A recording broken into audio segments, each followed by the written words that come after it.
Hello and welcome to another scrapbooking process video. Today I'm working on the last two of three layouts that I did in one setting, so you should check out the video before this one if you didn't see it.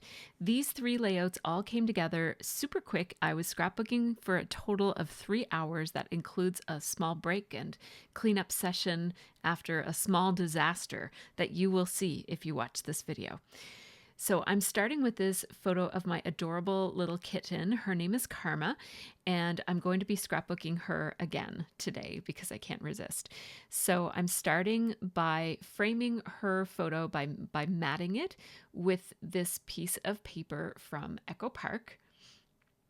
And I just love how this picks up on the browns in her, like she's got these beautiful brown tones in her coat.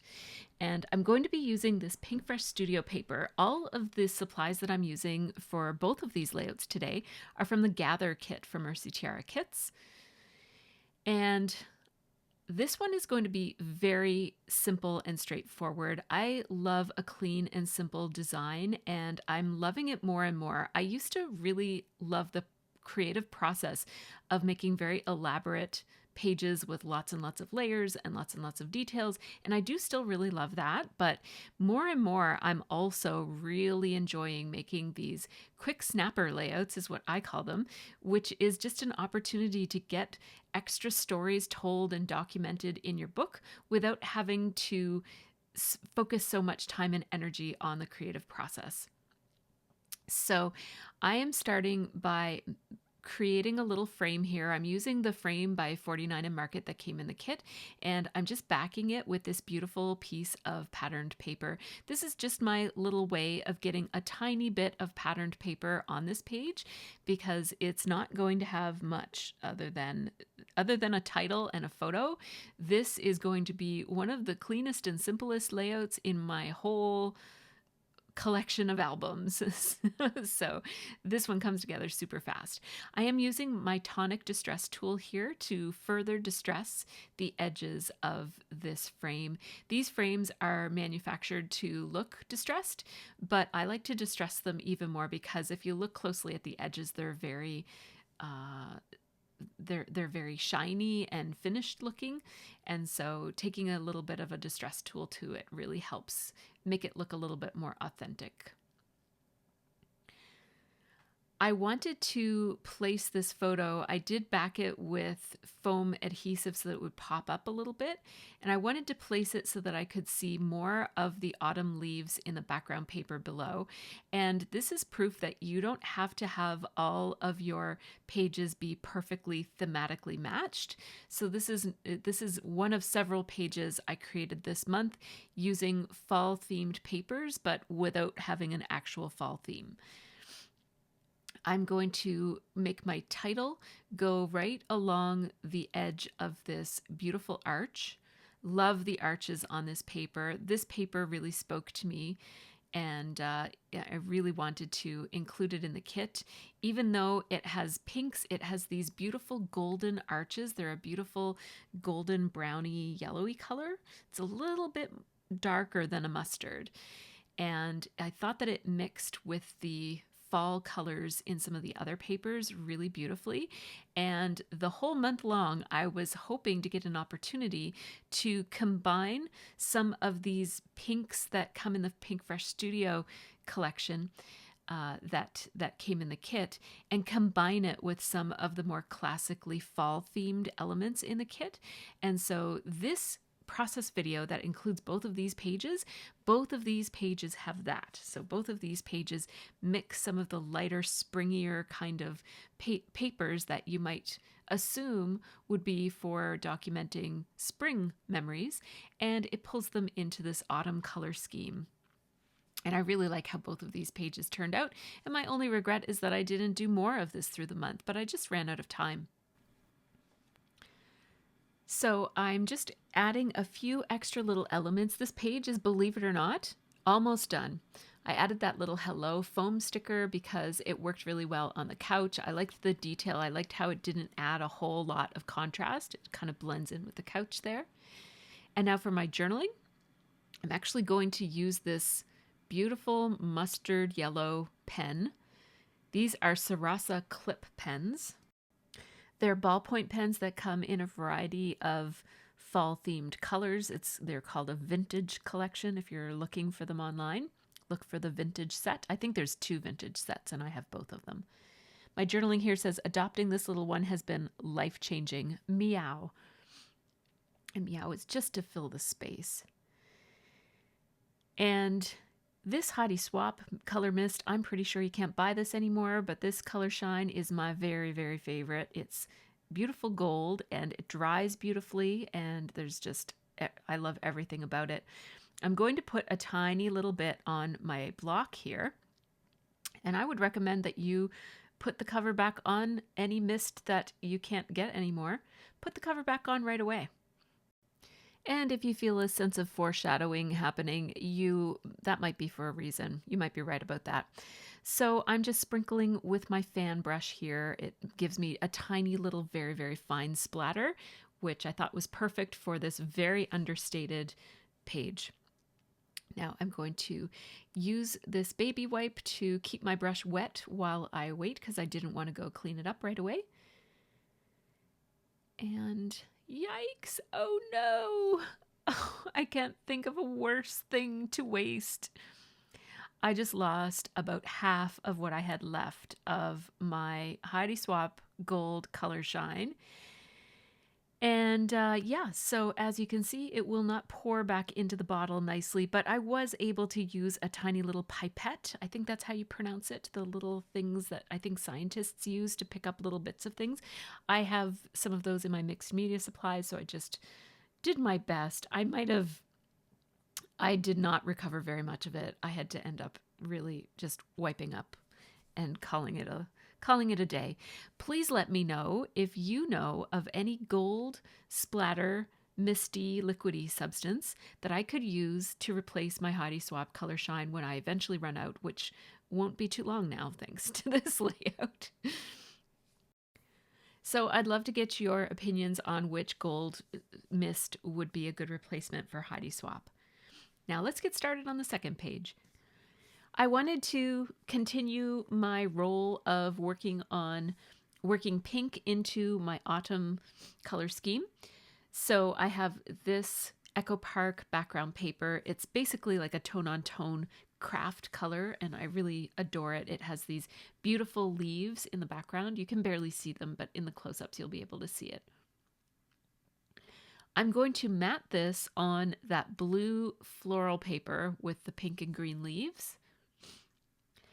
And so I'm just taking about a half an inch off of 2 adjacent sides. So that will leave me with actually I took a little bit more than a half an inch. I think I took 3/4 of an inch off of 2 adjacent sides, which will leave me a slightly larger than usual border around the outside edges for matting on this page. And I did rescue the center of it because I love that pattern and I didn't really get to use it very much. So I wanted to make sure that I kept some of it. Now these 2 photos are very busy and they're small, so I want to do something to emphasize them a little bit. So I decided to mat them on this green floral background, also from Pink Fresh Studio, that came in the kit. Everything in these pages came from the kit. And they're basically the same. She just has a slightly different expression on her face. And so, yeah, I'm deciding to put some strips here. And I don't know exactly what I'm doing. I'm just kind of bumbling around as I go. And I thought I'd like to put a strip here. And let's put another strip. So the back side of this is this beautiful peachy pink kind of a color. And I'm liking that. So I'm trying to tear these strips so that I get a certain amount of the white showing. And they don't have to be perfect. They're not 100% squared off there. Like they're at slight weird angles, and I'll kind of struggle with that a little bit, but you'll see how I work my way through that. It doesn't have to be perfect because this whole page has a bit of a casual, torn, thrown together kind of a look. So I like it. It doesn't have to be perfect. So here's my third strip, just using my ruler there to help me tear it. And what I found was that I had cut lines on this side and all 3 other edges were torn. So I'm just tearing the little edges off of here. I liked how wide they were, so I didn't want to change the width very much. That's why I took such a little sliver off of it. It was a bit harder to tear it that way, but I didn't want to have smaller boxes than what I have here, or strips than what I have here. So this is basically the base of my page, and I'm going to have to do something because the photo is still disappearing into the background quite a bit more than I'd like. Because I have these lines going straight across the back of my page, I want these photos to be aligned with each other in a square way instead of off kilter like I usually combine 2 photos. And I'm just going to place those down, and then it looks like the whole chunk of them is slanting off to the right. So I'm just taking my T ruler, not to make them perfect, but just to make them not look so slanty. So there, and it doesn't matter that there's a wider gap on a part of it there because it's all going to be covered by my photos. I'm pulling up the edges again to make this just have more of a casual torn look. And then the photos will sit there, and I'm going to leave them square like that. I do like them like that. Like I said, those photos really did feel like they were disappearing. So I am deciding to mat them on green cardstock. I changed to my ATG because my little tape runner ran out. And boy, did I ever miss my ATG. It rolls the adhesive on so smoothly. I love it. So I'm just cutting this out. This was cardstock from my stash, and I had it in my little cart, my Kit Caddy cart that I keep beside me when I scrap from a kit. And it was just, I had pulled it out for something else maybe a month or 2 ago, and I just still had it on hand, so it was handy to use that. Trying to add a little bit more detail to these layers and also to emphasize the photos a little bit more. So I'm going to back my cluster of photos with a couple of frames that will further frame. So I've got rectangles layered on other rectangles layered on other rectangles. I also put a little frame around my daughter's face just to emphasize her peeking out from behind the book. And I want these 2 diagonally placed frames here from Pink Fresh Studio. I want them to roughly mat the photos that they're behind. So that's why I just rejigged it a little bit so that it would show where I wanted it to show. And now I'm deciding to use these leaves that I didn't use on the last page. I'm deciding to use them here. I think they'll have more, they'll play a better role on this page. I'm going to glue this down now. And in order to do so, I'm actually going to use these foam adhesive tabs. And they're the thin ones that I'm using. They're about the same height as the chipboard frames that I'm using. So those will hold my photos in place. And there's a lot of rectangles and squares going on here. So I decided to add a circle here just to soften up the corner a little bit here. I'm going to also place some wood veneer hearts along with those leaves. And I'm having a look at the die cut pieces. I feel like something needs to go here, but I don't like that. It's too distracting. I don't like that frame that's around that sentiment. So I'm going to have a look at those die cuts, but none of them are really going to suit my needs here. So I'll put those away. Having a look at the sticker sheet here, also from Echo Park. And this autumn works really well. I don't typically put a title on patterned paper, but where this title has a white outline around it, it's a lot more legible. So I think I'll use that as part of my title. And my title is going to be Autumn is for Reading. And I very quickly realized that I would have to move reading down and put is for between, like I'm going to stack my title instead of having it be a long horizontal strip.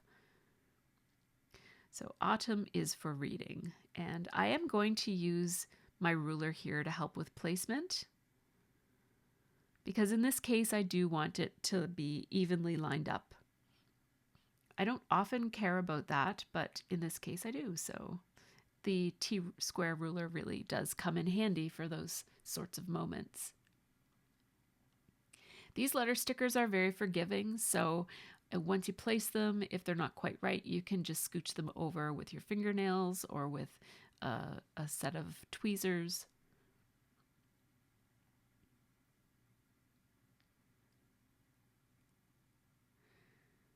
That's looking pretty good. Now, if I knew that I was going to outline these, of course I'm going to outline them. You know I'm going to outline them. But if I actually didn't know that when I was doing this. If I knew that, I would have left them a little bit more spaced apart. But here I am adding my gel pen. I'm doing this for a couple of reasons. It helps these letters pop off the page, but it also ties into the autumn because autumn has a white outline all the way around it too. So this helps tie my title together and make it look like it belongs. I'm using my Jelly Roll 8 pen here. The Jelly Roll 10 gives you a nice thick line, but the Jelly Roll 8 will fit in the little crevices between my letters because I have them spaced a little bit too closely together. The Jelly Roll 10 would have definitely not fit in the little crevices between them. In fact, even my Jelly Roll 8 doesn't fit between some of the crevices. But it does a fair job. It looks very good. And one of my patrons who was watching along with the real time pointed out to me that I failed to outline the inside of my G, and I did not notice that until she mentioned it. And so thank you, Anne, for pointing that out. I think it was Anne. And I think it was Rita actually who pointed that out. So thank you, whoever it was. That was very, very helpful because I don't think I would have ever noticed it. So I did outline it just now before I narrated this video, and it looks much better with the outlining completed than partially completed. One of the easiest ways to customize wood veneer embellishments is to just dip them onto a ink pad. This works especially well with foam-based ink pads. If you have a felt-based ink pad, you might need to swipe it around a little bit to get even coverage.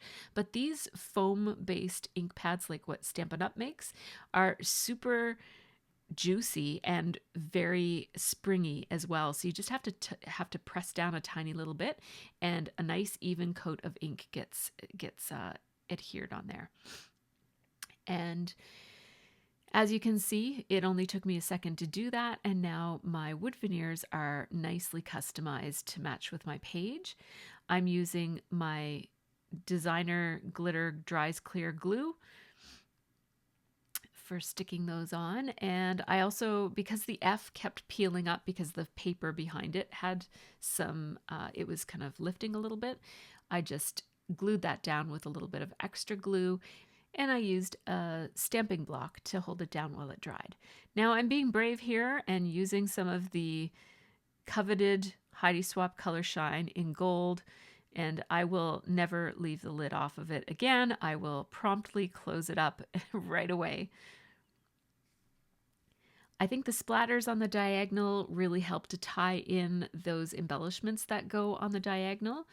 I love a good diagonal design. It looks amazing on a page like this, especially where I wanted it to look like the leaves and the hearts were kind of falling through the air. I used a roller date stamp to just cover some of that negative space beside the circle there and to also document the date. And I don't really feel the need to add any kind of journaling here. It's just, my daughter was reading and it's autumn. That's all I really have to say here. I find that photos tell a good part of my stories, and I don't often rely too heavily on journaling. I do maybe 30% of the time I have journaling on my pages, but the rest of the time I like the photos to just speak for themselves. I added I added a house beside autumn, and those two little mushrooms fill that space before the word is, and my daughter loves mushrooms, so they're perfect for this page. I used the last of my confetti mix, my MTK confetti mix, on the last layout before this. And so I only had a couple of little pieces in the bottom of my bowl here. So I picked them out and I put them on this page. And now I am 100% out of Gather confetti mix, which is good. It's good to use things up. So close-up photos are coming along shortly, but before I share those, just a quick shout out to my Patreon supporters. These folks help make this channel happen, so big thanks to all of them. Patrons get early ad-free access to all of my process videos and real-time unedited versions of my videos, as well as a monthly live stream, behind-the-scenes videos, and a few other things. A Patreon membership starts for as low as $2 a month, and that gets you full access to everything that's over there. I don't do tiers. I just do a tip model where you just pay what you think is fair and enjoy the community. We also have a Discord group with some really nice intimate chat going on between some of my Patreon community members. And here are the close-ups of these layouts. Oh my goodness, Karma is so cute. I can't get enough of her. She truly has changed our lives. She is such a joy to have. All the other cats are a joy too, but we are smitten with this kitten. Here's the second layout. Autumn is for reading, and it was really fun to make, and it was really great to get these last 3 layouts created before I dive into the Joy kit, which is holiday themed. And then we'll be heading into December in no time, and I have a beautiful kit designed for December that is unthemed, and you're going to want to see that one as well. So thanks so much for watching. Take care and have a really great scrappy week. Here are all the 3 of those layouts that I did on the same night all together. Take care, and here are some of the places that you can reach me, and have yourself a really great scrappy week.